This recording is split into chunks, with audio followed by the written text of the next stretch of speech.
Here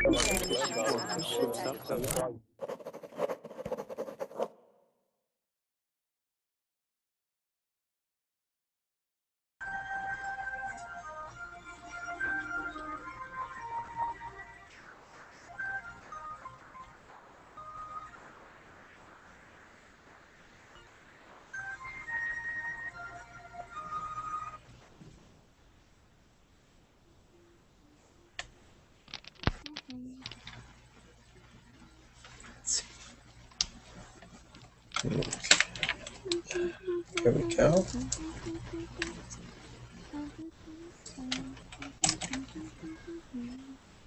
Oh my god, Brenda, that is the first time I've ever seen your face.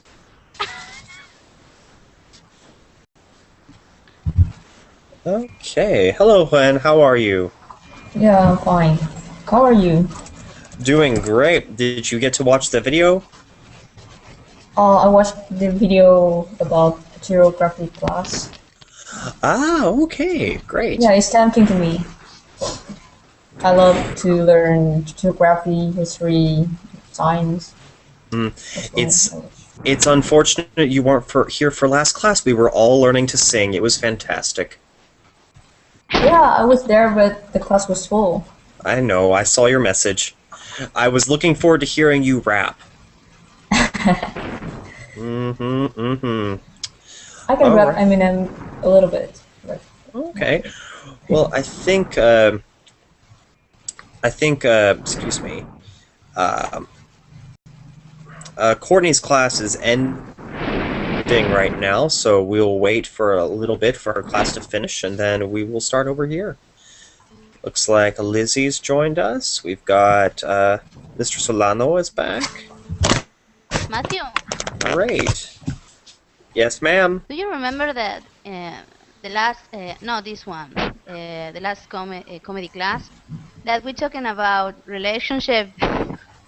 Do you remember about? Okay, so you are joking about that I have an stalker. So for that reason, I have nightmares last night. Are you trying to make me feel guilty? Because it will not work. Ah, you're me. I know, I'm a terrible person, aren't I? Okay. I agree. I just want to share you with you that. That's all. You had dreams. I had a strange dream too last night too. Let's see. It looks like we have several people here today. Lizzie, how are you doing? Let's see. And who else do we have in class? We have Ismael Moreanos. Hello. How are you, sir? Jesus Enrique, is that you? Yes. Hi. How are you? Doing wonderful, and I see Mahmoud is here as well. We've got some familiar faces. All right. And let me go around, and I recognize some people. Ismael Orianos is here. We've got Hey, Matthew. Oscar. Hi there. Hi, Mahmoud. We've got Oscar in the Verbling chat. And he surprised the class is full so suddenly. Yeah, it was full pretty fast. I'm kind of impressed. And Mr. Solano, let's see who else do we got. Mr. Santos, Carino Santos, how are you, sir? Hello. Can you hear me? Those microphones, Mr. Yeah, we can. Octavio Gomez. Can you hear me? How are you? Yeah, we can. Okay, so we're going to go ahead and get started, ladies and gentlemen. I want to remind you, if you have any background noise, please turn down your microphone a little bit so we can be respectful. Today is a debate class. It's a little important that we focus as much as we can, because today's debate topics are going to be a little complicated.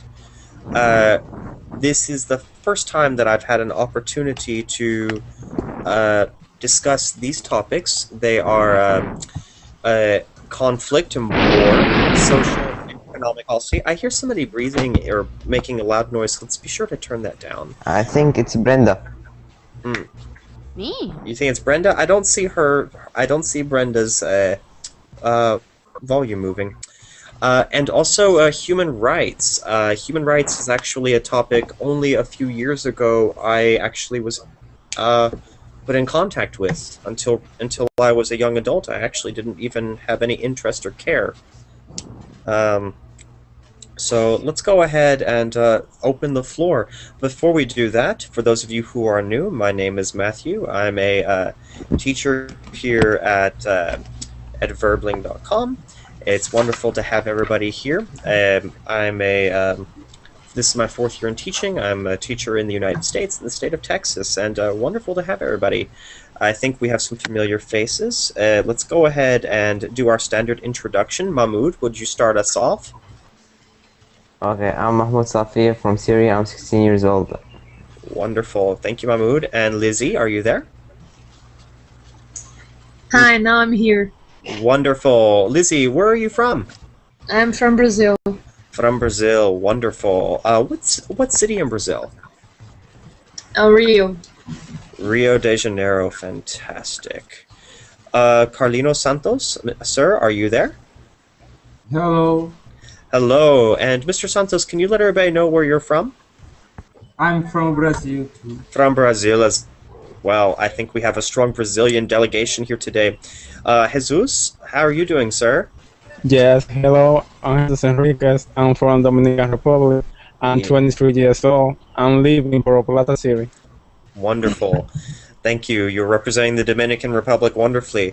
Mr. Solano, please introduce yourself. Hello, I'm Giancarlo, but you can call me Gianca. It's better.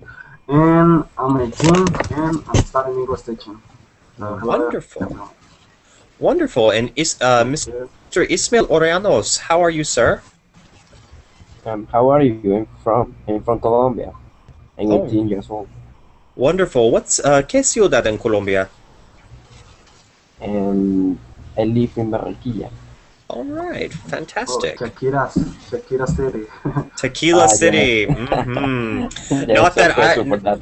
Not that I would know anything about tequila, I promise. I promise this is not tequila. No tequila, Shakira. Just Oh, little- Shakira. Talking about Even Shakira. better. Yeah. Is it not her hometown? Yes. Sorry, I was thinking about Shakira. That was bad. All right, Miss Nguyen, would you please introduce yourself? Miss Nguyen? Nguyen? Did you disappear? Oh my lord, we've lost Nguyen. Okay, Brenda, would you introduce yourself? Hi, everybody. My name is Brenda. I am from Argentina. Fantastic, and I think that's just about everybody in the video chat. And I see we have wonderful. All right, and El Bruce says that we are now going to call Shakira tequila because I misheard it. Okay, fantastic. Thanks, guys. But no, today. Tequila City is Mexico. Yeah, that's probably true. Although I love Mexico because Mexico is my state's neighbor, and it's so nice. Yes. So you drink Shakira, not tequila. Also, we'll if you want, you we'll can call the drink drink. Shakira. We'll call tequila Shakira and Shakira tequila. Okay. Today's debate topic is a little serious. But I have tried to listen to some of the messages I received about topics for debate, and one that we keep getting is war and conflict, social policy, and human rights. I actually have not brought these up for a debate class yet, and I'm interested to go ahead and bring them up. So there are many conflicts in the world right now, and there's also a huge disagreement on what the role of government should be to solve social problems, and then how do we have a strong economy and also take care of human rights? Because as we know, sometimes profit and human rights sometimes don't necessarily mix, but we do need to have a strong economy, and we still have to take care of each other. These are very difficult subjects. I would like to, as a first topic, introduce to you the topic of a very serious one, but so today's class I will smile and laugh, but we should also do our best to talk these in a mature way. Human trafficking. Human trafficking. Does anybody know what that means? Yes. Will you tell us, sir? Sorry, in English, no. In Spanish, yes. Trata de blancas in Spanish, I guess. In That's right. Spanish, it's similar. Yeah, human trafficking. This can be two things. It can be a form of labor slavery. It means you capture somebody and force them to work, or unfortunately, increasingly common, sexual slavery. You capture somebody into, you capture an immigrant and force them into prostitution. And they can also be refugees, as Elbruz brings up. This is a very difficult and complicated topic, and actually my master's degree research focused very heavily on this, the economic part of it.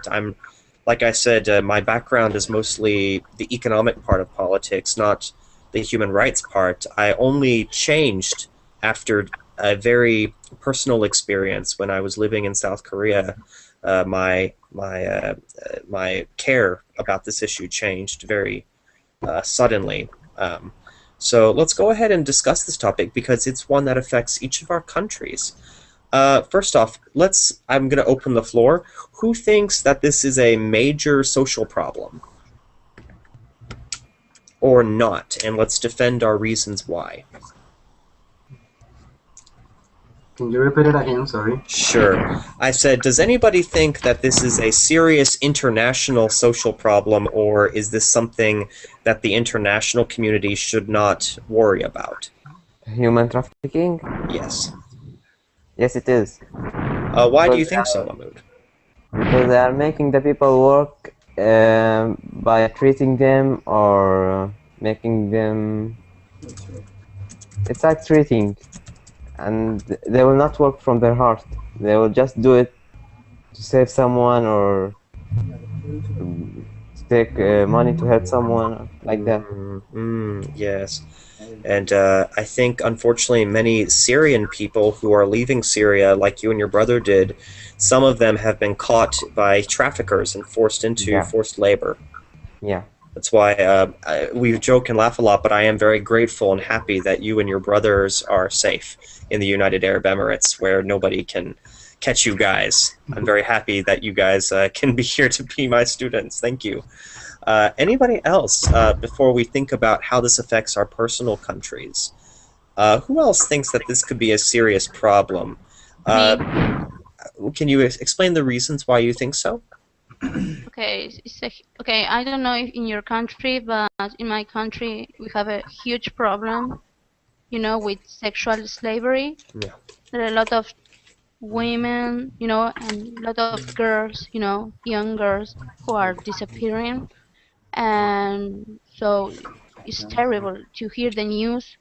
That sometimes people found a message in public bedrooms. Yes.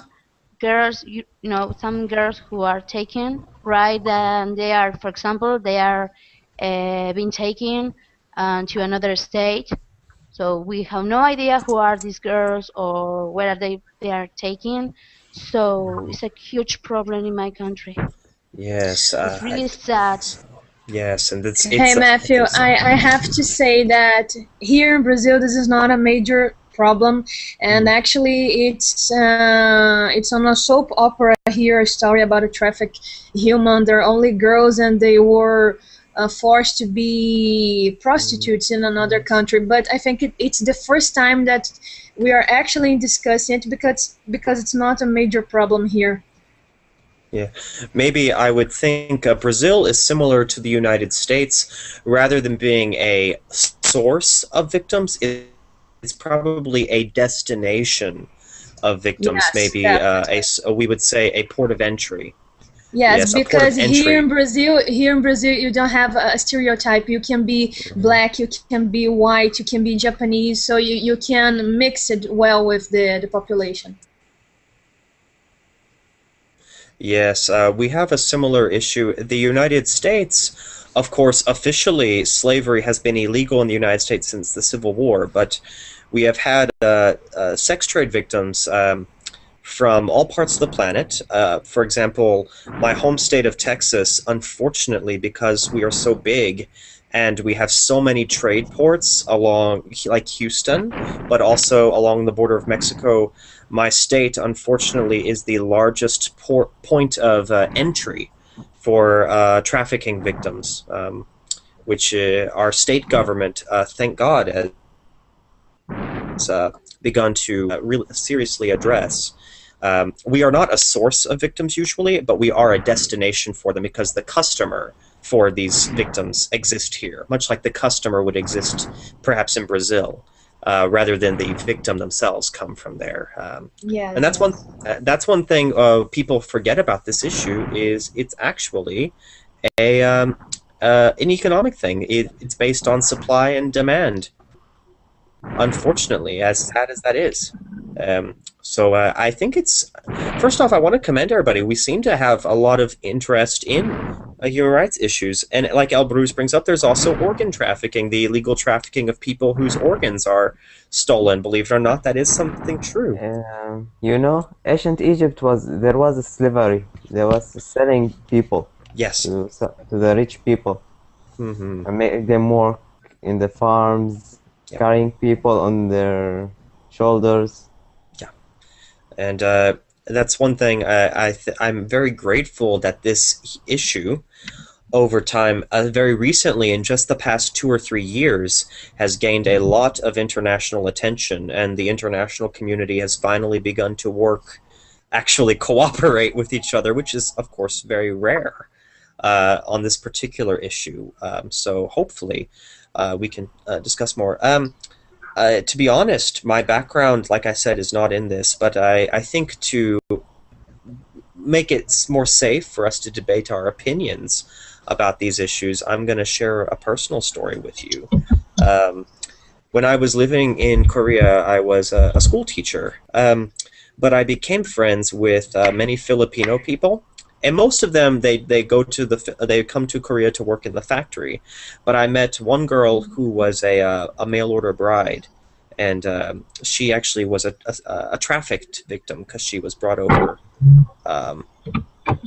So that's unfortunately something that happened over there. And one thing that occurred was she ended up. How do I say? She ended up divorcing her mail order husband, and he violently assaulted her. And my friendship with this young lady, because she's very young, she kind of is the age to be my little sister. It completely changed I think changed me in many ways, because before that I cared, my main interest in politics was just regular economics. I only cared about the banking and finance part and the money part, and I don't think I had a soft area in my heart for human rights issues. So that's sort of where I come from. I'm kind of somebody who was forced to give a damn. So that being said, this is the difficult issue. We recognize there is a problem. But what should governments do? Because this is a problem. Just because we agree there's a problem, it doesn't mean we all agree on the solution. So we know that there is a sex trade. We know there is human trafficking from poor countries to rich countries, from dangerous nations to developed nations. What should countries do to combat this issue? Feel free to volunteer your proposal. Go ahead. What do you think is the answer? If you don't volunteer, I will volunteer you for yourself.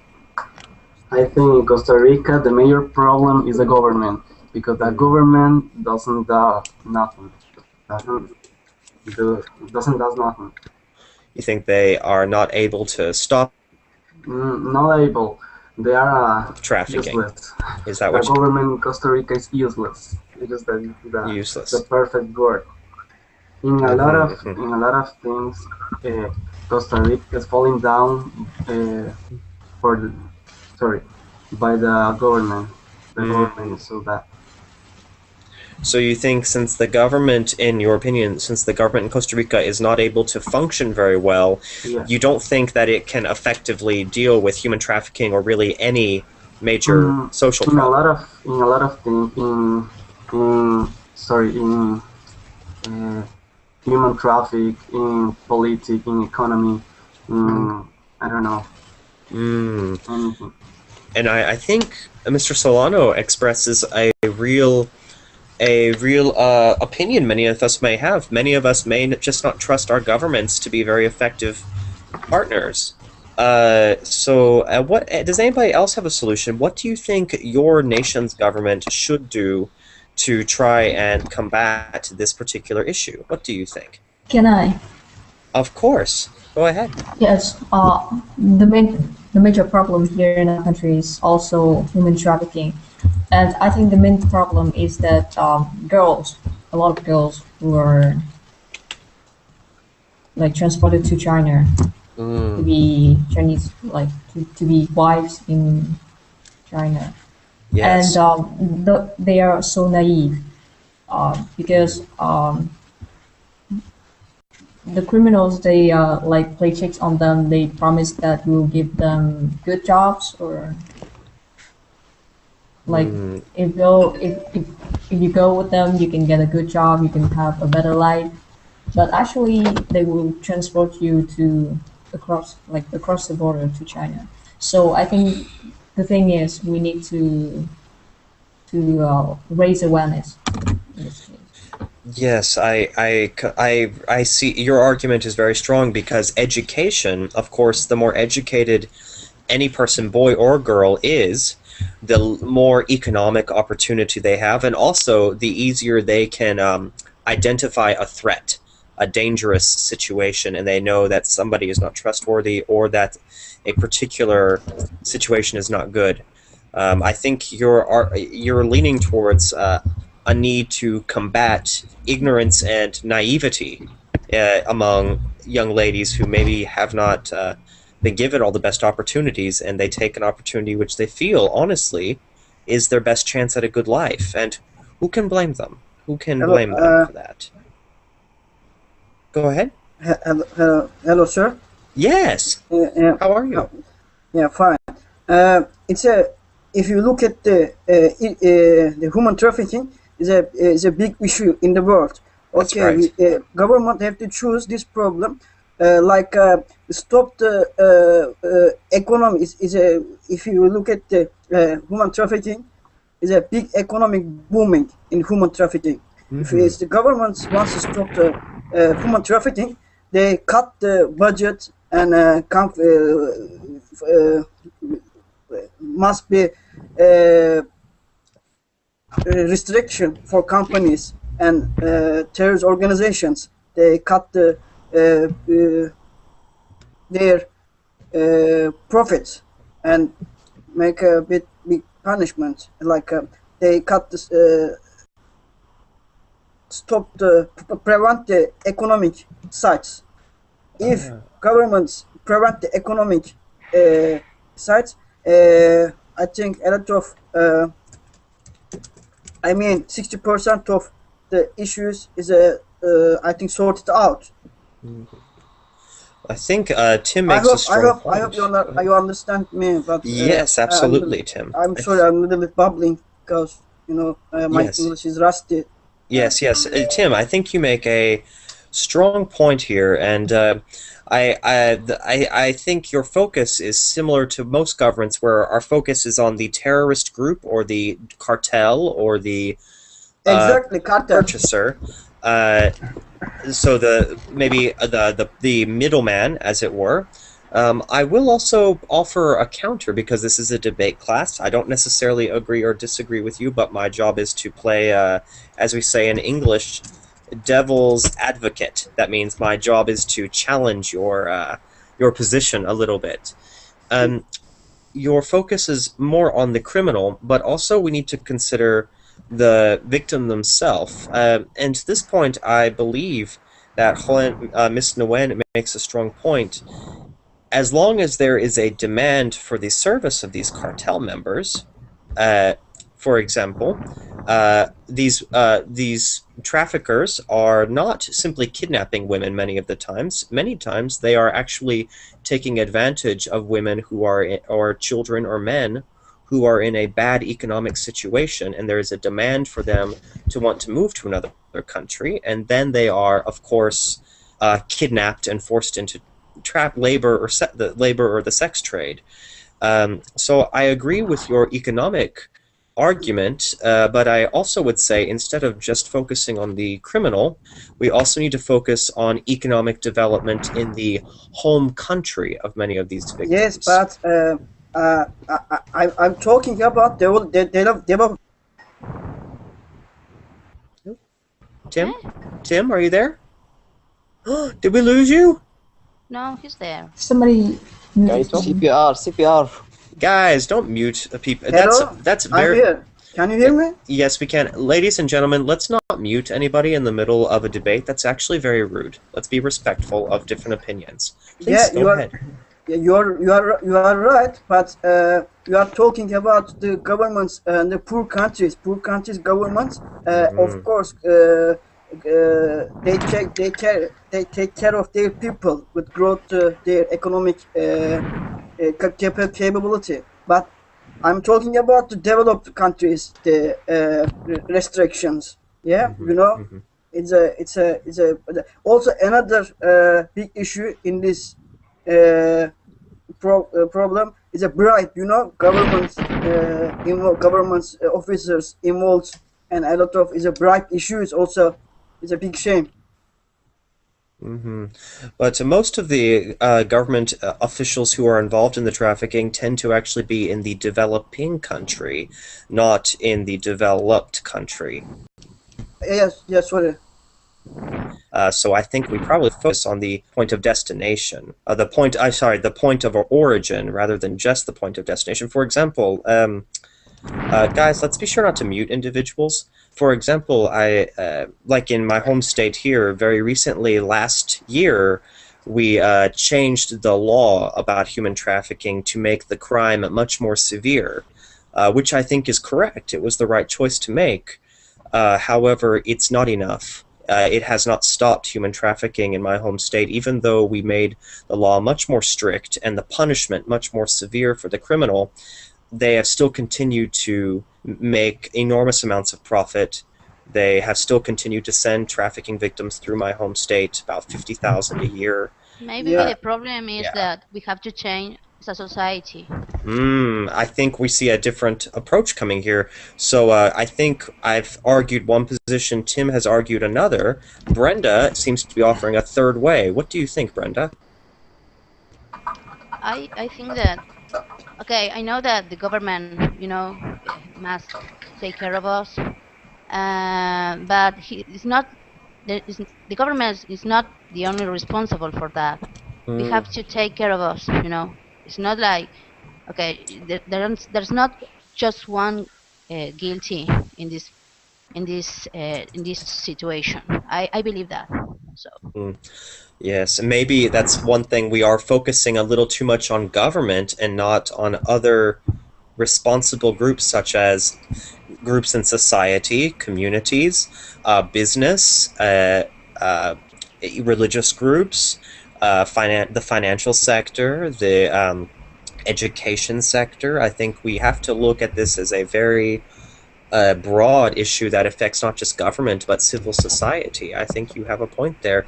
Ishmael, what is your opinion on this? You've been a silent observer so far, my friend. Oh, okay. In my opinion, yes, sir. Each person need to acknowledge about this problem, but we need to work with the government to stop that. So, as you said, some people are looking for an opportunity, and they are catch with that because they don't have job, and they accept offer to go to other countries. So what the government should do is offer more employees, more jobs. So I think that the people are not going to look for that option, and people are going to have more opportunity. to live in a proper way. And in this way, we are going to contribute to stop that problem. I like that we're not focusing just on the criminal aspect, but also the economic aspect of this problem, not just the legal aspect, but also the moral aspect as well. I really appreciate all these views so far. Sorry. Yes, Yeah. yes, Tim. Actually, what's your opinion? Because you mentioned you live in Texas, yeah? Texas is close to Mexico. I think it's a big problem in Mexico, in United States. You witnesses anything in related in this issue? Yes, as I talked about at the beginning of class, actually it's good that you brought this up. That's why I asked you, my because Mexico and Texas is very close. Yes. A lot of people from Mexico wants to immigrate in US. I think you see, maybe you witness this and something in Yes, related in this issue. yes, that's correct. Let me go ahead and explain. Since sorry. we, like we said at the beginning of class, I know you come in just at the entrance. My home state of Texas is actually it's actually the source or destination. It's the largest entry point for human trafficking victims in the United States. So actually, my state has conflicts this problem very often. Recently, our state government just increased the punishment for human trafficking victims, and actually, our state's law defines human trafficking as slavery. We have a very strict view. Many developed countries define human trafficking as different from traditional slavery, but my state's government defines human trafficking as slavery, the same thing. It doesn't see the difference. It considers it slavery. But even then, bless you. But that's an issue, since we have many of our Mexican friends who do want to come to my country, of course, for economic opportunity. Many of them, because they are coming across because of our very complex, and to be honest, I hope I don't show a bias, but in my opinion, a very broken immigration system that does not, it's not helpful. They have to come. Allow me to finish. Oh, please allow me to finish, Tim. Thank you. Sorry. It's okay. I know you're just very interested, but I gotta finish first. Since we have kind of an ineffective immigration system that doesn't provide a practical way for people to apply if they want, it does not meet demand. Many immigrants have to come across undocumented, and they sometimes are tricked by cartel members into using them, and that's when they become kidnapped and forced into forced labor or the sex trade, unfortunately. So yes, unfortunately for most Texas people, we witness it firsthand, and it's heartbreaking. It's a terrible thing. These poor people come here for a better life, and these cartels do take advantage of many of the young girls. It's terrible, and it's a great sin and a shame. Yeah. Tim, you had another question? Yeah. Do you believe United States take the necessary steps in this issue? Because I think sometimes in the United States close some governors and senators close their eyes in this issue, because they let the people immigrate in illegal way, because I think for United States is a cheap labor. I don't think there's any large conspiracy. Of course, as a political science major, my instinct is I avoid conspiracy. I don't subscribe to it. A lot of it actually stems from less any sort of conspiracy at the governor or senator level, because, of course, state governments do not control immigration. It's only by the federal executive branch. A lot of it has to do with a lot of weaknesses in our immigration process, Tim.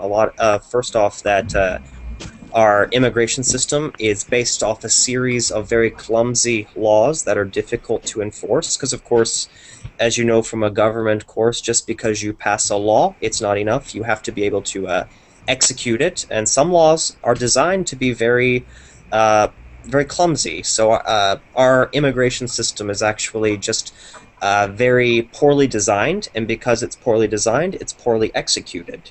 And there's no practical way for large groups of people to immigrate easily, and it creates there's a great demand to come to the United States, but there's not an effective legal option to do so.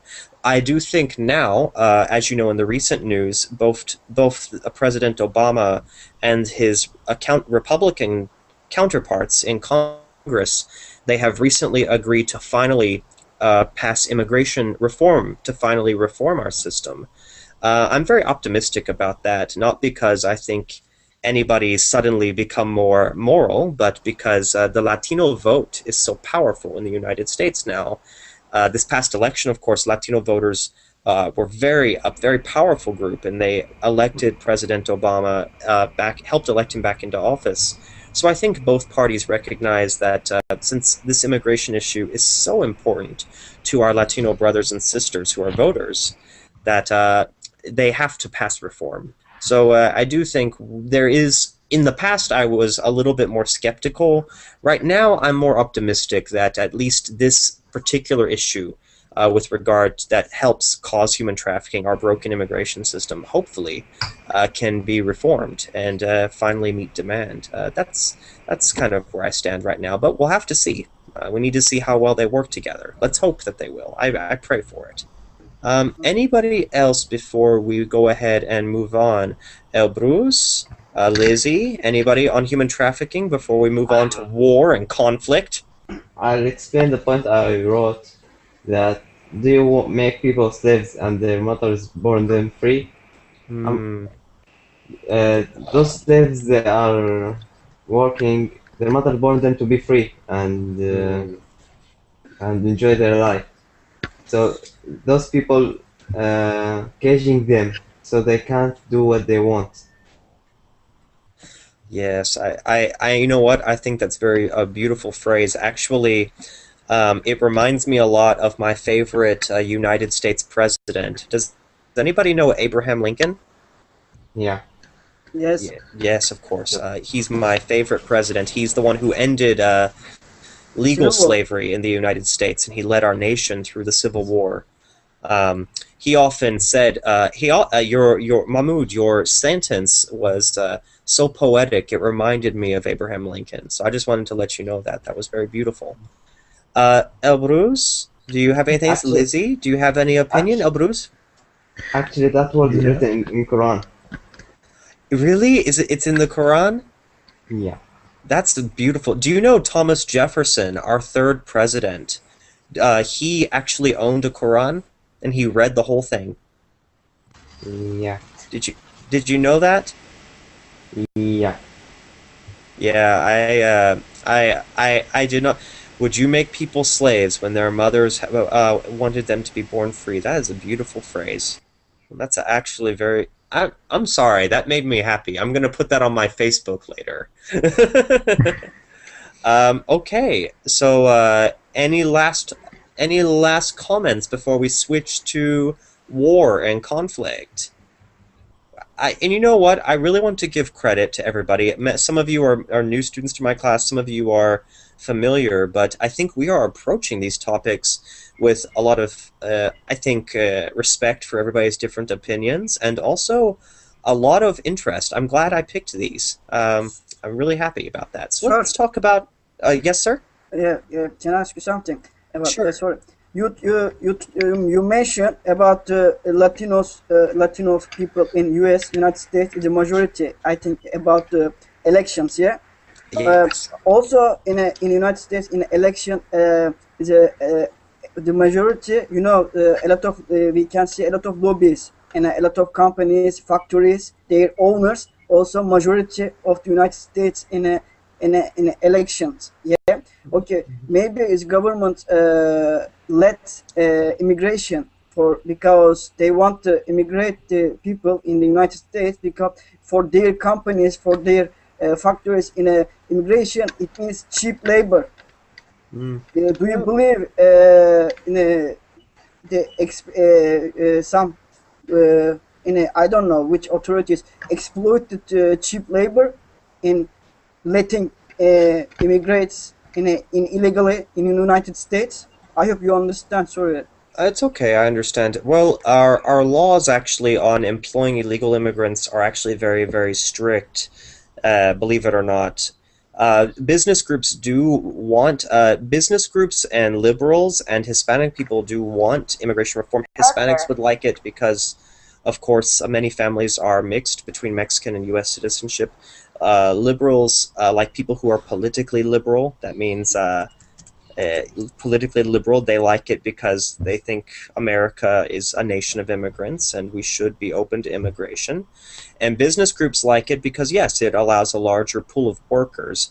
Again, if you're asking a personal opinion, it is my professional, I think, duty to avoid conspiracy. I don't think there is some large corporate conspiracy over it, but of course, I think the one reason business groups support Hispanic voters and liberals on immigration reform is, yes, they want a larger pool of workers. Of course, being a free market, we would argue that's not a problem. Because our labor laws in the United States, if you ever came here, our labor laws are very strict. We have a minimum wage, we have safety codes. Now we will have requirements for health care. So even if they do have a bigger pool of workers, they still have to obey the same laws as they've continued to obey. They will just have more workers to choose from. And actually, immigration also provides additional job creation due to the fact that when the population increases, so does the consumer demand.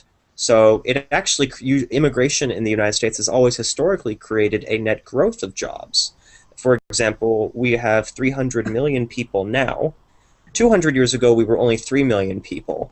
So immigration obviously increased the size of our economy. That's usually where I stand. That's where most economists in the U.S. stand on it, that just because corporations win, well, at this point, it's kind of something that benefits everybody.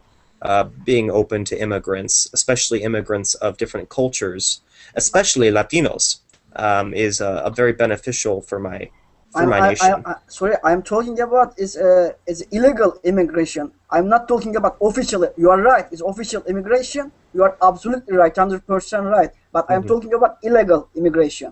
Yes, I understood. But I'm talking, actually, there is really very little conspiracy on that. Our illegal immigration really is, at least from a political science standpoint, is more of a product of a broken immigration process and less about some secret conspiracy of companies trying to sneak in cheap labor. That's usually where most political scientists in the U.S. stand on it, that it's less some secret conspiracy and more about the fact that we just don't have an effective large-scale immigration process, and so many people they take the one option that they have, which is to cross undocumented for a better life, just because salaries and benefits are greater here, and America historically is just so attractive. I mean, what is our reputation? We're a nation of immigrants, a nation of where supposedly anything's possible. We certainly would hope so. That's sort of I hope that answered your question. I think we do need to move on to our next topic, though, Tim, to war and conflict. We have many people here from many different backgrounds in many different regions. We have, in fact, we even have a member right here, Mahmoud, whose family has recently been displaced by the Syrian war and Syrian conflict. So this is a major issue. We have so many wars and conflicts right now. I want to ask a question. This is just open to everybody. Anybody can step in right now, especially people who have not had a chance to speak, like Jesus, El Bruce, Mr. Santos. What do you think the international community's responsibility as a community of nations? What do you think we should do to try to avoid war? Or do we need to avoid war? What do you think? I don't know. They should be united. Mm-hmm. They should all work together. You They think have so? to, yeah, they have to avoid problems and try to solve everything. They have to help each other if someone had a problem in his country or something. Oh, I think so. And Mahmoud, I think if you're comfortable with this issue, is it okay if we discuss the Syrian conflict? I think many people are interested. Brenda has had many Sure, classes with you, so we have had sure. several people who know about it. Are you okay Let's if we discuss it? let's see their opinion. So, guys, as we know, Mahmoud and his brothers, those of you who've had a class with me before, Mahmoud and his brothers Yasin and Mohammed, they have recently escaped from Syria and found safety in the United Arab Emirates because of the civil war that is occurring in Syria right now. What do you guys think about the current war in Syria, and what do you think we as an international community should do about it? Come on, guys.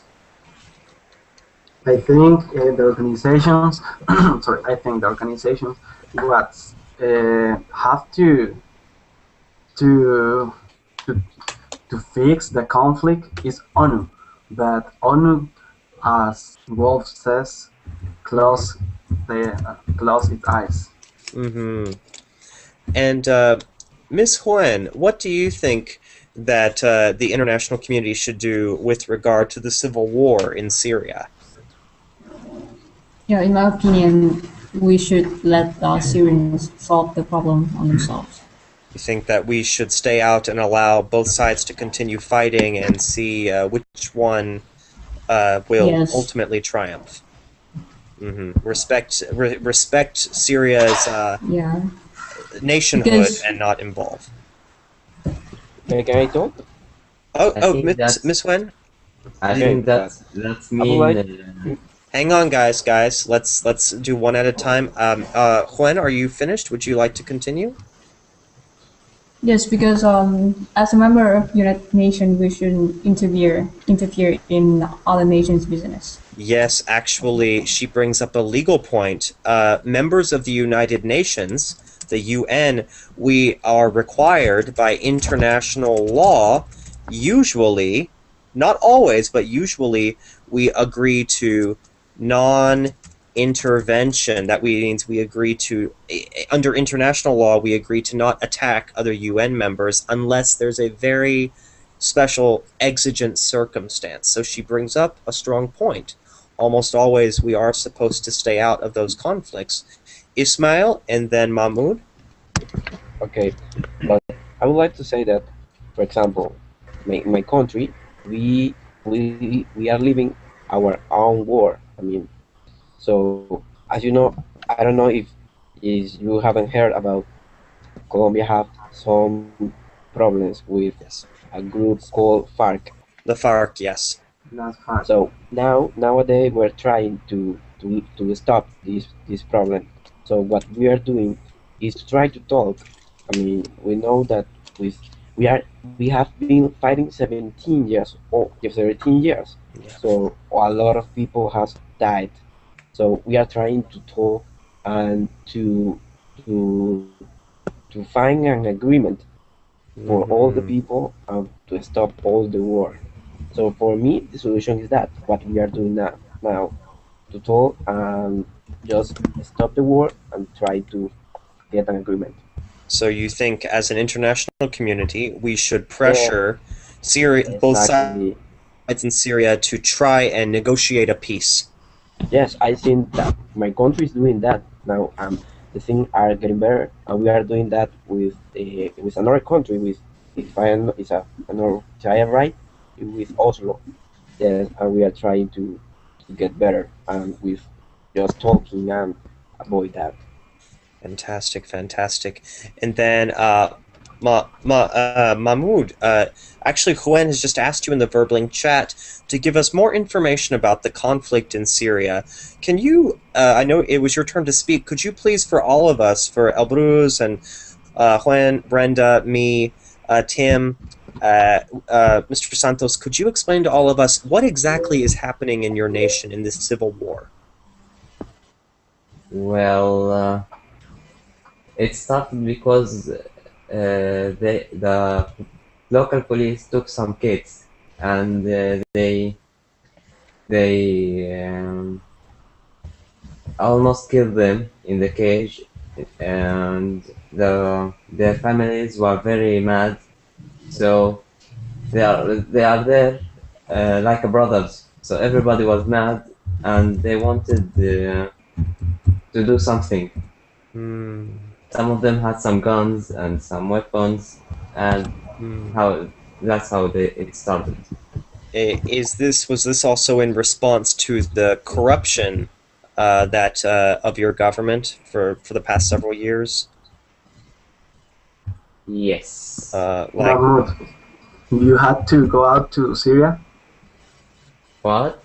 You had to go out to Syria? I don't know if he's asking, did you have to escape from Syria, Mahmoud? Yes. Yes. Yeah, Mahmoud and his brothers are living in the United Arab Emirates right now. In Costa Rica, we don't have... Right now, sorry. Everybody's escaping because it's become a battlefield between two...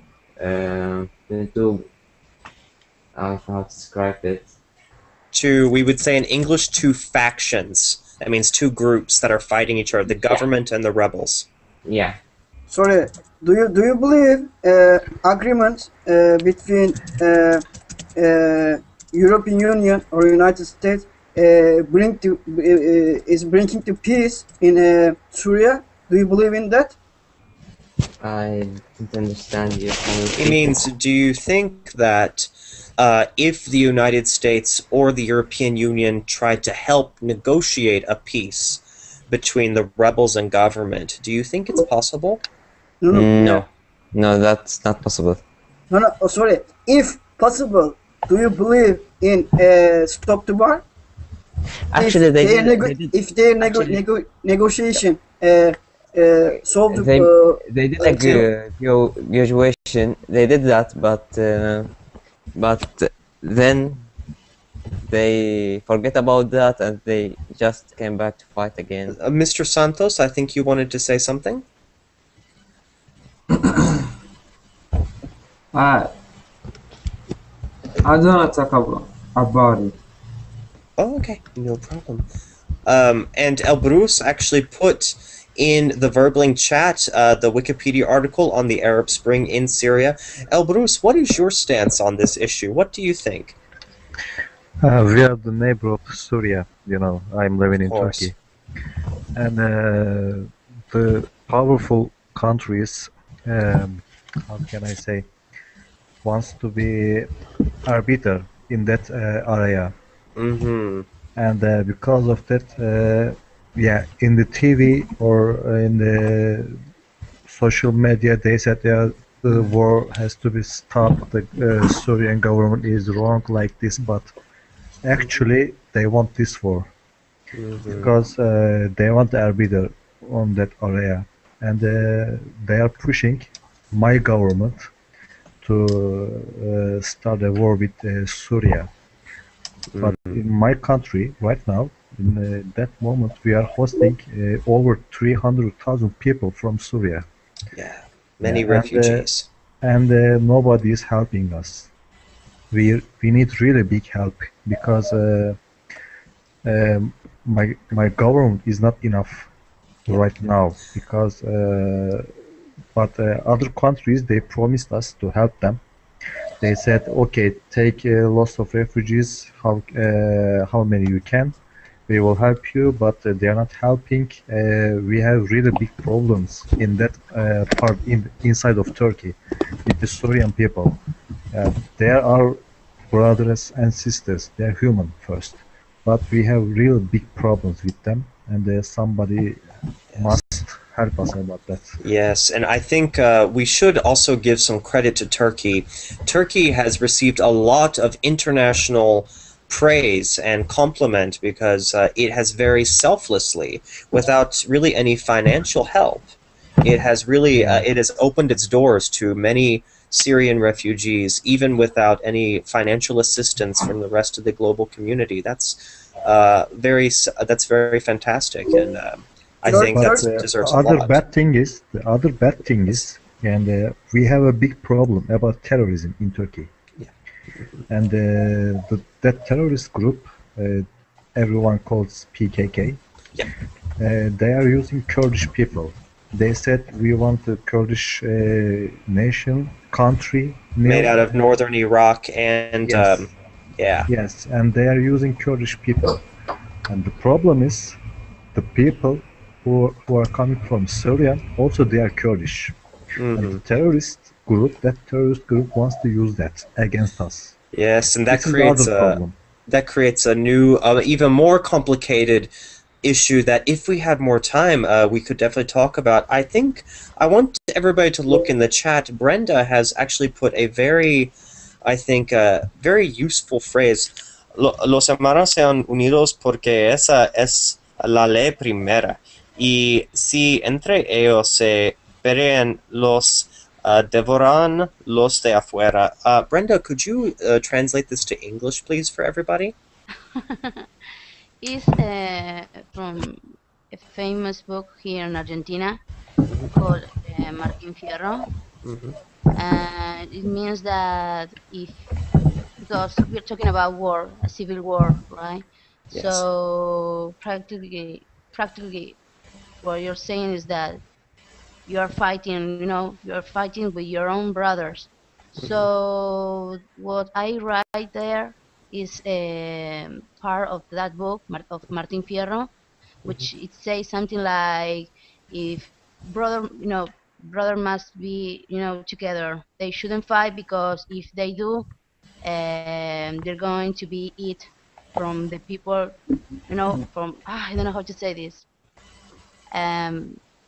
If they fight, who is going to take advantage of that is going to be the rest of the world. Yes, So if brothers fight each other, they will be devoured together. Yes.